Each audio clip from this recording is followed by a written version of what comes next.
Assalamualaikum warahmatullahi wabarakatuh. Innal hamdalillah nahmaduhu wa nasta'inuhu wa nastaghfiruh wa na'udzu billahi min shururi anfusina wa min sayyiati a'malina. Man yahdihillahu fala mudilla lahu wa man yudlil fala hadiya lahu. Asyhadu an la ilaha illallah iqraran bihi wa tauhida wa asyhadu anna Muhammadan abduhu wa rasuluhu. Amma ba'd. Segala puji bagi Allah yang telah memberikan kenikmatan yang perlu kita syukuri sehingga kita bisa bertatap muka di masjid yang penuh barakah ini. Salawat serta salam dan tak lupa kita kirimkan kepada Nabi kita, yaitu Nabi Muhammad sallallahu alaihi wasallam, dan kepada keluarganya dan para sahabatnya hingga orang yang mengikutinya hingga datangnya hari kiamat. Ma'asyiral muslimin, jemaah salat tarawih yang semoga dirahmati oleh Allah Subhanahu wa taala. Di dalam aktivitas keseharian kita, terkadang kita melakukannya bersama dengan yang lain, bagi baik keluarga, masyarakat dan tetangga. Namun terkadang pula kita melakukannya dalam keadaan sendiri, tanpa seorang pun dari manusia yang menyaksikan apa yang sedang kita perbuat. Namun kita sadar dan yakin apabila kita sedang bersendirian, maka kita tidaklah sendirian. Ada yang melihat kita serta mengetahui perbuatan gerak-gerik badan kita, yaitu ialah Allah Subhanahu wa taala yang Maha melihat dan mengetahui apa yang telah, sedang dan yang akan datang. Allah taala berfirman, alladzi yaraka hina taqum wa tuqallubaka fis sajidin, yang melihat ketika kamu berdiri untuk salat dan melihat pergerakan gerak-gerik badanmu di antara orang-orang yang sujud. Apapun yang kita lakukan, segelap apapun di mana kita beraktivitas, tidak lepas dari pengawasan dan pengetahuan Allah Subhanahu wa taala.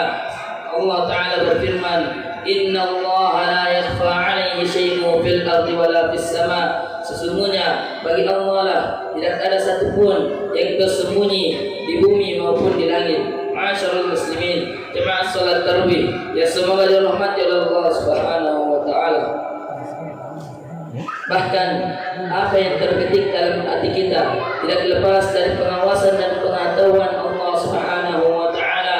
Di dalam firman Allah Subhanahu wa taala, ya'lamu kha'inatal a'yuni wa ma tukhfis sudur.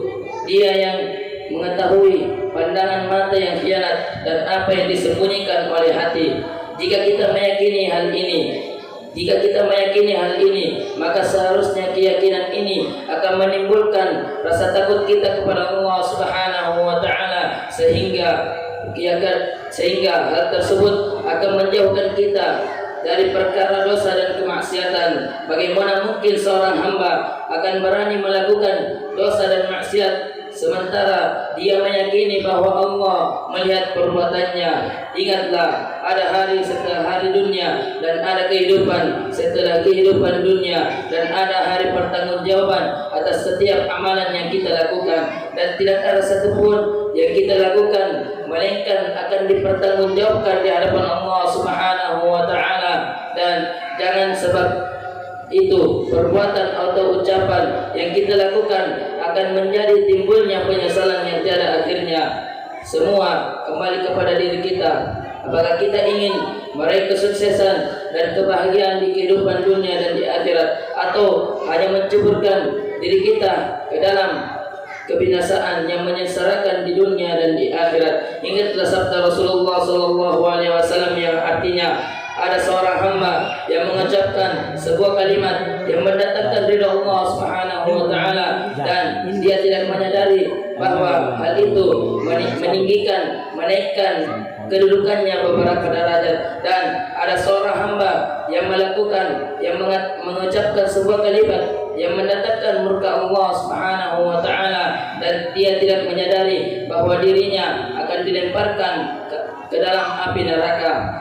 Ma'asyiral muslimin, jemaah salat tarawih yang semoga dirahmati Allah Subhanahu wa taala. Allah Ta'ala berfirman, "Faman ya'mal mithqala dzarratin syarran yarah, wa man ya'mal mithqala dzarratin khairan yarah."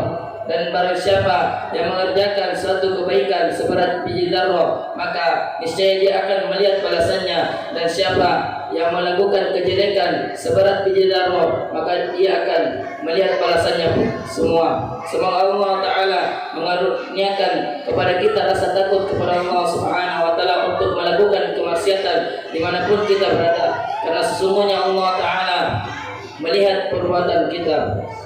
Demikian ceramah yang dapat saya sampaikan. Kurang dan lebihnya mohon dimaafkan. Saya tutup dengan kafaratul majlis. Subhanakallah wa bihamdik, asyhadu an la ilaha illa anta, astaghfiruka wa atubu ilaik. Assalamualaikum warahmatullahi wabarakatuh.